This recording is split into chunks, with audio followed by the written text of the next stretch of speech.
되겠다는 생각이 들어가 그렇게 좀 생각을 많이 했거든요.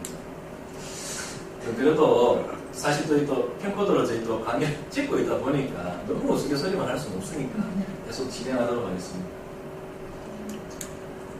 그리고 감정평가서를 또 적고 나면은 이제 매각 조건을 결정을 하게 됩니다. 지난 시간에도 말씀드렸지만 우리 자 일반 매매에서는 당사자 간의 합의로 계약 조건이 만들어진다고 했고 경매에서는 법에서 매각 조건이 만들어진다. 그걸 법정 매각 조건이라고 했고요. 법원마다 특별 매각 조건이라고 또 나온다고 했죠. 법정 매각 조건에는 이제 보시면은 최저가 미만에는 매각이 불허되고 무익면 시에는 경매가 취소된다는 내용이 기재가 됩니다. 이 말이 뭐냐면 최저가 미만의 매각 불허 보니까 최저 매각 가격이 있잖아요. 입찰을 하려면 그거보다는 단 1원이라도 높게 적어야 된다는 내용이죠. 그죠? 그리고 무익여시 경매 취소 등이 있으면 밑에도 나오지만은 신청 채권자가 10원 땡전 한 푼도 매당을 받을 수 없는데도 불구하고 경매를 신청한 경우 경매 취소가 된다는 거예요. 무의미하잖아요. 쉽게 말하면 이 양반한테는 그죠? 그래서 보통은 강제경매가 많이 없는 이유가 뭐냐면 강제경매를 하게 되면은 일반 채권자잖아요. 일반 채권자는 아까 전에 이창희님 말씀하셨지만은 일반 채권자들끼리는 우선순위라는 게 없어요. 다 안 분배라는 겁니다. 그러다 보니까 이 양반이 자기가 경매 신청을 해도 안 분배당을 받을 때 돈을 다 못 받을 확률이 아주 커지죠. 그렇죠? 그렇기 때문에 강제경매가 사실 크게 없어요. 대신 해당 물건에 뭐 근저당권이라든지 이런 우선순위 되는 그런 권리들이 없으면은 깨끗한 물건이면 강제경매에 들어갈 수 있겠지만 되게 이렇게 뭐 권리들이 많으면은 특히나 물건들이 많이 존재하고 있으면은 그죠? 네, 강제경매를 잘 실시를 안 합니다. 경매를 신청을 잘 안 하겠죠. 그리고 특별매각 조건에 보시면은 법원 직권 또는 이해관계인 합의에 의한 변경한 조건으로 재매각 시에는 20% 정해. 자, 아까 전에 재매각 나오면은 보증금 따블렌다고 그랬죠. 10%가 아니고 20%. 특별매각 조건입니다. 그리고 지난번에 농지투자 저랑 같이 공부하신 분들한테 말씀드렸지만 이게 농업취득 자격 증명원이라고 하는 이 농취증 없으면은 경매 낙찰을 받았다 손 치더라도 낙찰 허가가 안 떨어집니다. 참고로 보증금도 몰수가 돼요. 그리고 만약에 일반 매매에서 제가 김동률님하고 매매 거래를 해서 농지를 제가 샀어요. 근데 해당 읍면 동사무소에서 농취증 발급을 안 해준 거예요. 일단은 계약 자체는 유효하거든요. 계약 자체는 유효하지만은 제가 소유권을 취득을 할 수는 없습니다. 참고로.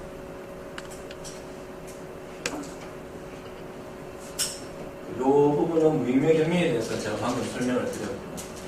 법정 매각 조건과 특별 매각 조건, 이거 기억해 두셔야 됩니다.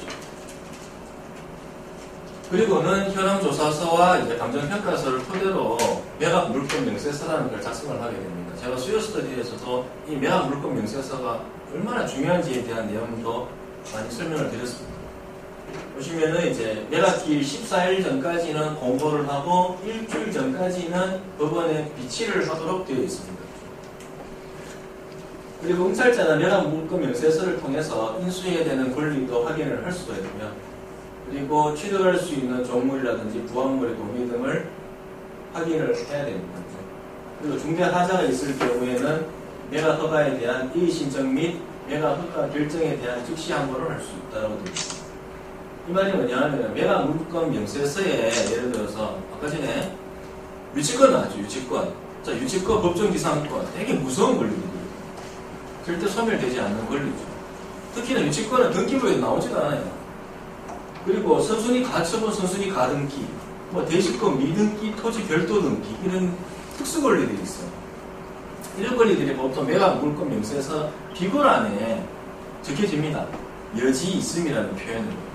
예를 들어서 뭐 유치권 성립 여지 있으니 뭐 주의 바람 이런 식으로 법정지상권 여지 있으니 주의 바람 이런 식으로 분명히 매각을 하게 되면은 선순위는 인수, 후순위는 소멸 특히 선순위 중에서도 전세권이나 임차권 같은 경우에는 배당 요구의 여부에 따라서 인수냐 소멸이냐를 따지고 발소기준 권리 뒤에 있는 다른 권리들은 다 소멸한다고 그랬는데 유치권, 법정기산권은 살아남는다는 거죠. 그죠? 근데 이런 권리들 낙찰을 받고 나서 이런 권리들이 나온 거예요. 그때 매각물권 명세서상에 이런 권리들에 대한 언급이 없었다. 그래서 내가 큰 피해를 입게 되었다라는 내용으로 이의 신청을 할 수 있다는 거죠. 그래서 매각물권 명세서를 잘 보라는 거죠. 그렇죠?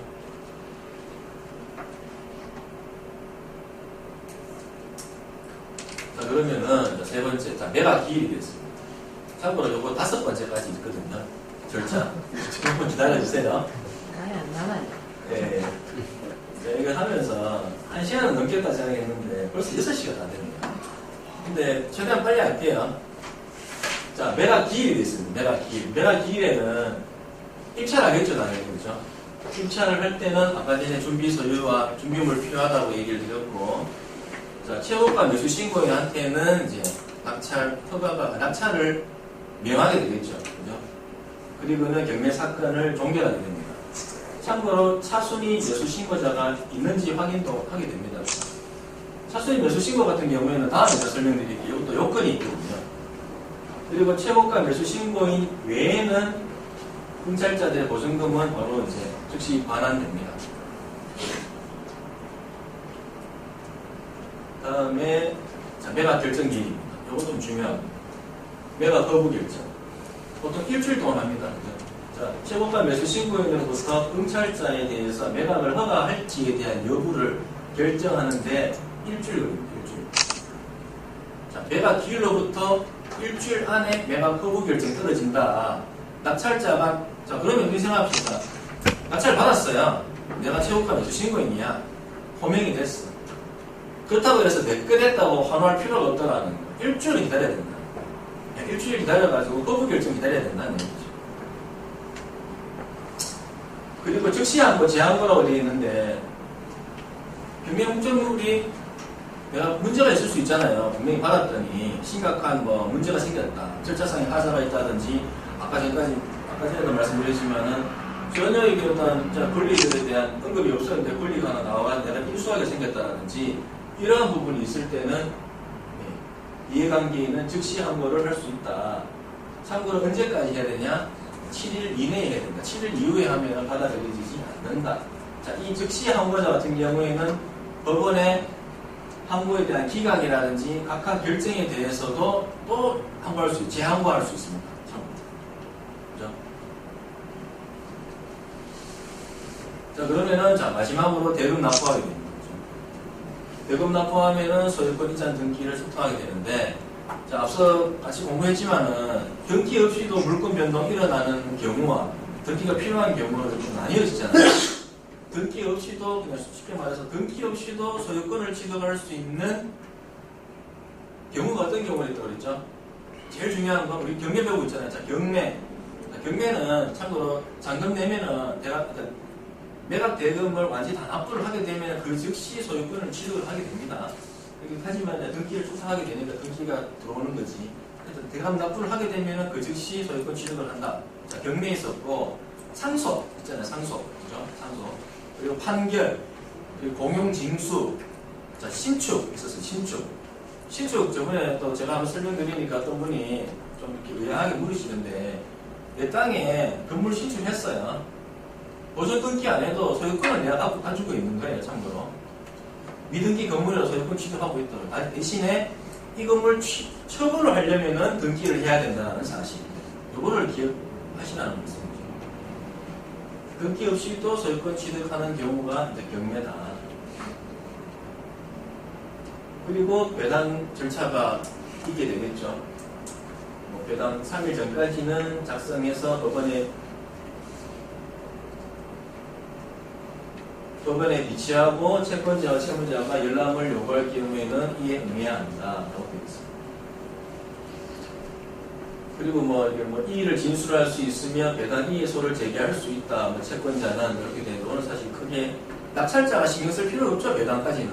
그죠? 낙찰자는 여기까지만 신경 쓰시면 되겠죠. 그리고 요거 중요한 거고. 자, 공매는 경매든 공매든 방식은 비슷해요. 사실 최고가 매수 신고인한테 낙찰 허가하는 거. 틀린 거는 요거 틀려요. 인도 명령이 있느냐 없느냐. 경매는 있지만 공매는 없습니다. 참고로. 그래서 채무자나 소유자나 대항력 없는 임차인은 인도 명령 대상자인 거죠. 만약에 안 나간다, 명도가 어려울 것 같다, 그러면 바로 그냥 인도 명령 신청서 적어가지고 집행관한테 강제 집행 실시하게 하면 되는데, 그럼 보통은 어떻게 뭘 처리를 하냐면은 잔금 납부하면서 신청서 같이 제출하는 거예요. 미리 제출해서 집행 정본이라고 하는데 그걸 미리 받아두는 거죠. 그리고 필요시에는 점유 이전 금지 가처분도 동시에 신청하는 것이 바람직하다. 여기서 가처분 나왔어요. 그죠? 가처분에 대한 내용은 다음번에 수요스터디나 이런 데서 저희 설명을 드리고, 지난번에 가처분 언제 하는지에 대해서 설명을 드렸는데 오늘도 이창민님께서 잠깐 언급해 주셨어요. 가처분에 대해서. 점유 이전 금지 가처분. 점유 못하게끔 막는 거예요. 쉽게 말하면. 인도명령 누구한테 하는 거죠? 이 점유 하나 사는 사람한테 인도명령 나왔는데 점유 이전을 한 거예요. 다른 사람이 점유하고 있네. 그러면은 이 인도명령 당사자가 아닌 거잖아요. 그죠? 또 복잡해지는 거, 쉽게 말하면. 그래서 점유 이전을 금지하는 가처분을 미리 신청해 놓는 거죠. 그리고는 대금 납부 6개월 내에 뭘 해야 된다? 인도명령 신청할 수 있다. 6개월 지나면은 인도명령 신청을 못하고 그때는 명도 소송으로 가야 됩니다. 그럼 되게 길어집니다. 참고로. 자, 마지막입니다. 10가지. 오늘 빠르게 5분 안에 끝내도록 하겠습니다. 자, 경매에 투자하실 때 꼭 주의해야 될 점 10선을 제가 한번 골라봤어요. 이 10선 중에는 사실 다들 뭐 아시는 내용이고 제가 설명을 드리면서 언급한 내용도 포함이 되어 있습니다. 자, 첫 번째, 감정가 명시는 금물이라고 했죠. 왜냐하면 감정은 회사마다 또 차이가 있을 수 있고 감정 시점에 따라서 감정가가 들쭉날쭉하기 때문에 감정가 명시하지 마라. 특히나 감정 시점은 꼭 확인을 해야 되고, 그 밑에 거래 사례는 어떤 식으로 비교를 했는지도 확인을 하셔야 되고, 국토교통부의 최근 3개월 시세가 얼마만큼 일맥상통하는지, 그리고 내년도 아니면 나중에라도 시세 변동이 있을지 없을지에 대한 검토도 이루어져야 되겠죠. 그래서 정말 시세보다 20, 30% 싸게 받아야지 수익성이 있잖아요. 그죠? 두 번째는 권리관계를 분석을 철저히 해야 된다는 내용입니다. 분명히 경매 투자를 왜 하냐면은 싸게 살려고 하는 건데 싸게 낙찰 받았어요. 근데 알고 보니까 나중에 선순위 임차인이 있네. 보증금이 뭐 한 1억씩이나. 이런 사람들 인수를 하게 되면은 실질적으로 매매가보다도 훨씬 더 비싼 가격으로 낙찰받는 꼴이 되잖아요. 그래서 권리관계를 분명히 분석을 잘 하셔야지 그런 어떤 피해를 줄일 수가 있다는 거예요. 참고로 나중에 대항력에 대해서 설명을 드리면서 그렇게 어떤 식으로 인수가 될 수 있는 진짜 위험 부담이 있는지 잠깐 설명을 드릴게요. 3번에는 입주 시기에 넉넉히 잡아라라는 내용인데, 이 말은 실수요자들 입장에서 한번 적어봤거든요. 실수요자들은 입주 시기가 맞춰가지고 경매 낙찰 받으면 안 돼요. 보시면은 뭐 항고 판결까지 나면은 진짜 최소한 3, 6개월, 그죠? 명도까지 잡으면은 더 소요가 되기 때문에 입주 시기를 넉넉히 잡아라는 내용입니다. 그리고 낙찰 후에 부대 비용을 꼭 감안해라는 내용인데, 아까 전에 말씀드렸지만 임장할 때 꼭 안에 봐야 된다고 그랬죠. 왜? 수리 비용이 많이 나올 수 있잖아요. 그리고 관리사무소 꼭 가보라고 그랬죠. 왜? 미납된 관리비가 나도 모르는 관리비가 있을 수 있잖아요. 낙찰 받았